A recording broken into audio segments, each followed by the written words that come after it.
Minasan, konnichiwa, and welcome back to the OsanShow. My name is Anissa, and I'm the host of this podcast.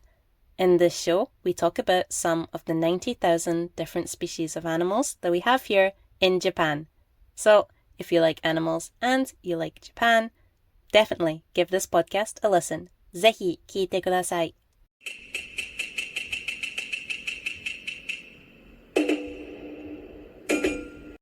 So, in today's episode, we're going to be talking about my favorite snake in Japan, the Okinawan Habu. So, first we'll be talking about the diet and description, then what to do if you get bit, the conservation, and the problems that they are facing because of an alcohol called habushu, and then we're going to be talking a bit about the folklore surrounding them. So, let's get into it.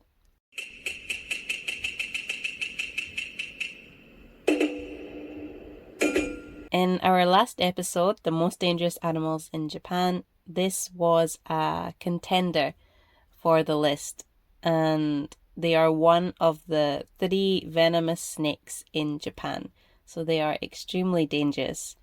They are distributed from the Amami Islands through the Okinawan Islands and found in mountains as well as near residences. They are highly venomous and they mainly prey upon rodents.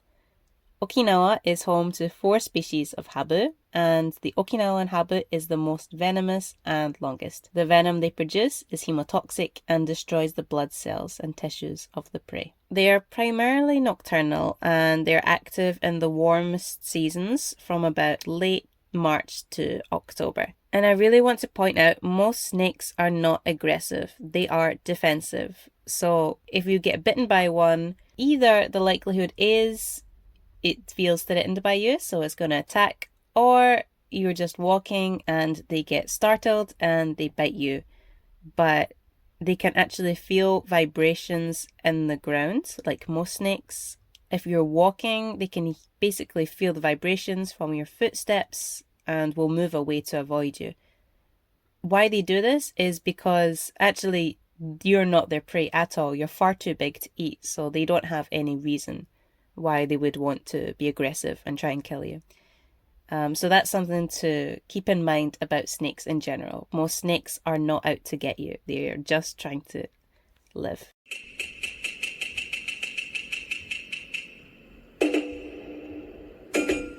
So the habu have this beautiful yellow-green colouring with dark alternating blotches on their backs. And they have this triangular shaped head, pupils with slits like cats, and thick bodies. This is actually very typical of venomous snakes. In contrast, non-venomous snakes typically have rounder heads and rounder pupils. So that's a good, if you see a snake in the wild, this is a good way to tell if the animal is venomous or not. It's not always the case though, so do be careful with that. Additionally, some venomous snakes will also have a small depression between the eye and the nostril.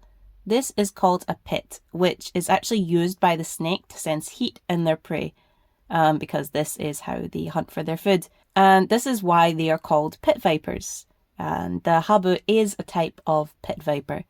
So this is just another way that can help us identify if some snakes are venomous or not. So now we're going to be talking about what to do if you get bitten by the habu. So first, move far away from the snake. And you should try and stay still and calm as possible, which is going to be difficult, but please try and do so. And also remove any jewelry, watches or tight clothing before the swelling starts. Afterwards, clean the bite with soap and water. Cover or wrap it loosely with a clean, dry bandage. And whatever you do, don't run. If you run, it will only speed up how quickly the venom travels in your body, so don't do that. And also don't suck the venom out, because from the blood, it only looks cool in movies, don't do it. And don't tie off the bite area using a tourniquet, which is a strip of cloth that is tied tightly around an injured arm or leg, which stops it from bleeding, because if you do this, this may result in the loss of the limb. So don't do that. If you can, try to look at the snake to help identify it, or take a picture of it, because if you do this, then it means that the doctor or the place that you go afterwards, if they know what type of snake it is, then they know which correct antivenom to give you. Although painful for healthy human adults, habu bites are actually rarely fatal. The primary deaths are in the elderly and small children. But staying calm and working to provide immediate medical attention will likely save anybody. Now, do you know the difference between a venomous snake and a poisonous snake? Or venomous animals versus poisonous animals? So actually, venomous animals are animals which inject their venom into you. So for example, the habu snake. On the contrary, poisonous snakes, if you touch them and for example lick your hands, or if you eat them and the poison goes into you, then that is a poisonous snake or poisonous animal. Okay, so you are bitten and you have followed all the steps which I recommended for you to do. Now, what is going to happen if you go to a hospital? So you might think that initially you'll be given antivenom, but actually they don't administer antivenom first. This is due to the side effects such as anaphylactic shock. This anaphylactic shock is more likely to develop if you have received antivenom before. Rather, a drip will be started, labs will be drawn, and pain medication will be administered, and the patient will be monitored.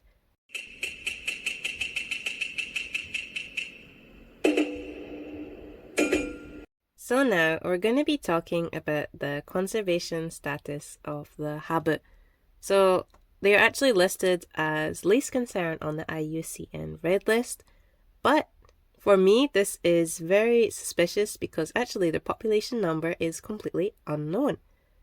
So one of the reasons why I think they have their population numbers are not actually least concern is because of two things, because of habushu and because of mongoose as an invasive species. So first we'll talk a little bit about habushu, which is a very popular drink in Okinawa. So it is an alcohol made by putting habu snakes in awamori shochu.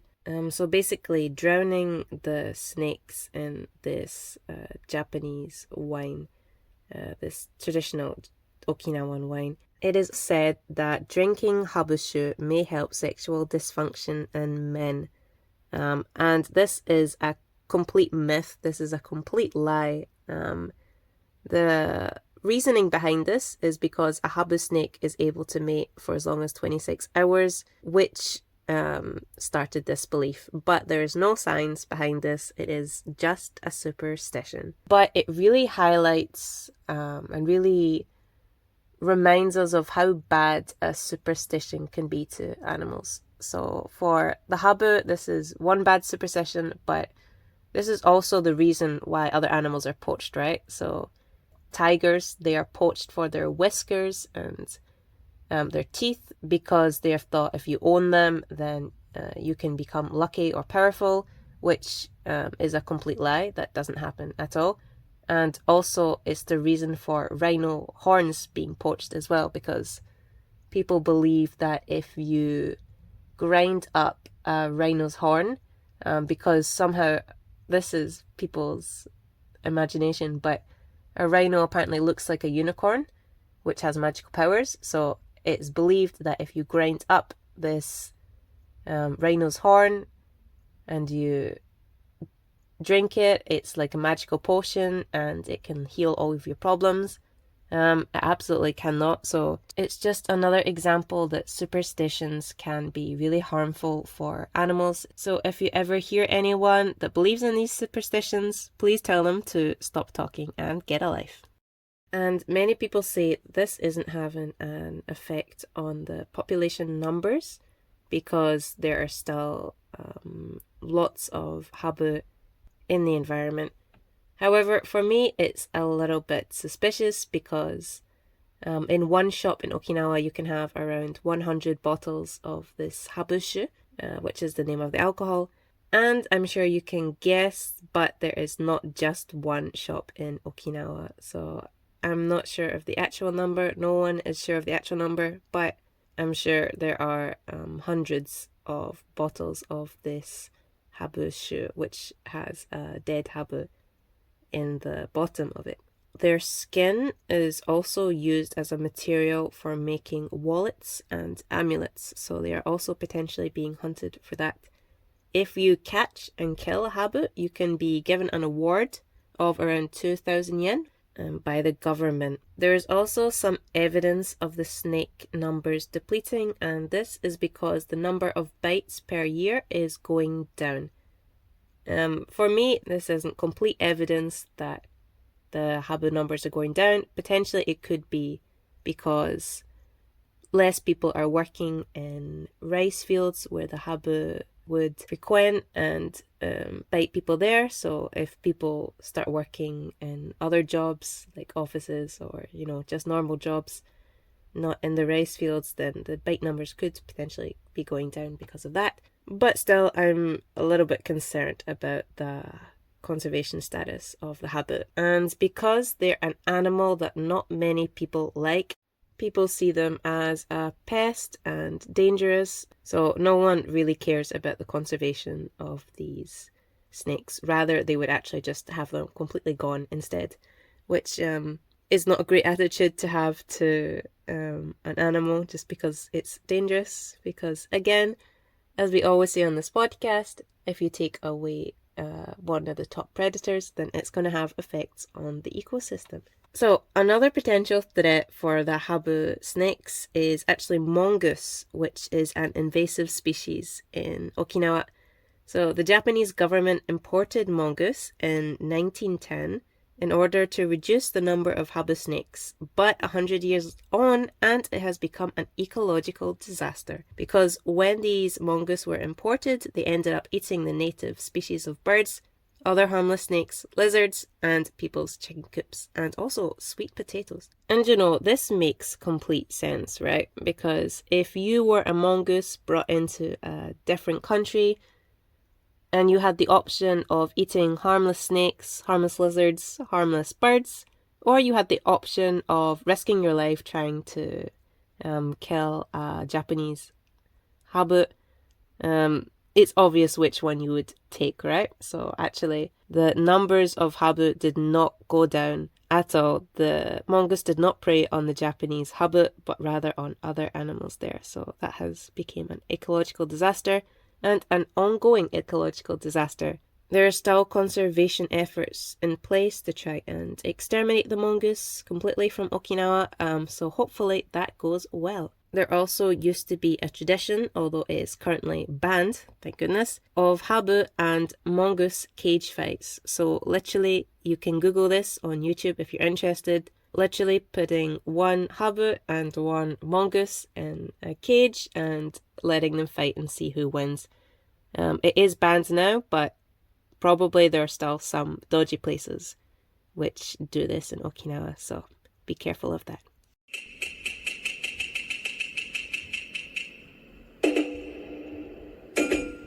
So, like many other dangerous animals in Japan, the habu snake has a love-hate relationship with Japanese people. So it has a really strong symbol in Ryukyu culture from the Ryukyu Islands, and it is historically feared for its venom, but both respected for its power.